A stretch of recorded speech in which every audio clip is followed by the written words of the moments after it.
In the previous saga we got to know the world of the coinless and the powerful villain Lord Drakkon. At the end of this saga, Lord Drakkon traveled to the main universe by accident and was trapped by soldiers. This is the beginning of the Promethea Saga, starting in Mighty Morphin Power Rangers comic book number 17. Bulk and Skull are doing a filming of their show to report all about the Power Rangers and are explaining that even though many think that no one has seen the Rangers after the event with the Dragon Zord, they have actually appeared. They report that, despite this incident, the Rangers have a lot of fans and support. Among these people is Grace Sterling. She is a futuristic entrepreneur who has a company called Promethea, which is dedicated to creating technology, but for now they have been helping to rebuild the city after all the Zord's battles with Rita's monsters. In a TV interview, Grace explains that now that Rita is not attacking the city, it has given Promethea time to focus on all the new developments they have been creating. The Power Rangers saved the world and now Grace wants to make it a better place. We then see that Kimberly and Trini are on another planet. Apparently, they are trying to escape and are carrying something in their hand. This escape is very dangerous as they are being shot at by laser beams, and it is possible that whatever they are carrying in that bag is something very important. Then we see the monsters that are shooting at them, and the leader of these creatures is called Zosma. They are all attacking with everything they have, while the Rangers ask Jason to help them find a way out since he is in the command center and is the one controlling the mission from there. Jason tells them that they must go to the edge of the city for the teleportation to work and asks Alpha 5, who is controlling the Pink Ranger's Zord, to look for them in that part of the city to get them out of there. On Earth are the other Rangers trying to stop a tornado using the Zords, but at the same time they are trying to get all the people out of that place. Jason is also helping them with that mission, so he is trying to run 2 missions at the same time on 2 different planets. Meanwhile, on planet Tarmac 4, Kimberly and Trini tell Jason that that place is like a maze, so they need a way out and Jason gives them instructions on how to get out of there. On Earth, Tommy, Billy, and Zach are still trying to save people from the tornado, but apparently, it's a very complicated mission.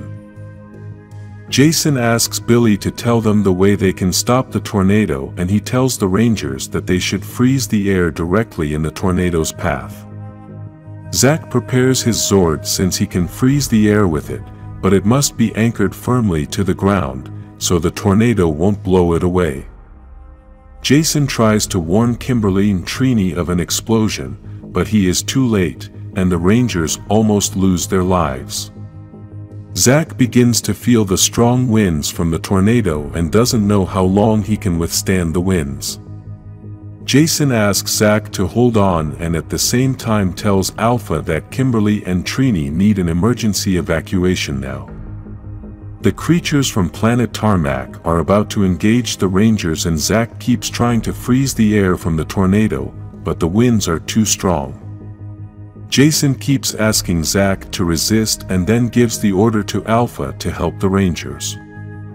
The Rangers begin to fight the creatures on the planet and at that moment Alpha arrives to help them. Zach was also able to stop the tornado by freezing all the air, and then Kimberly and Trini grabbed onto the pterodactyl to escape. These have been 2 very complicated missions, but the Rangers let Jason know that they are all okay and, in the meantime, he is relieved at the command center. Jason has had to fulfill Zordon's role while he is gone, so this is very stressful for everyone. Now, all the Rangers gather in the command center to talk about the missions and Trini begins to explain what they were doing on that planet. She and Kimberly were in search of Zordon's staff, which the creatures from that other planet had stolen and now the Rangers got it back. Zosma was obviously not happy that something was stolen from him, but the Rangers know that it did not belong to him. Using this staff, Now Saba along with Alpha can bring Zordon back, as the sword has maintained a link to Zordon through the Morphin grid.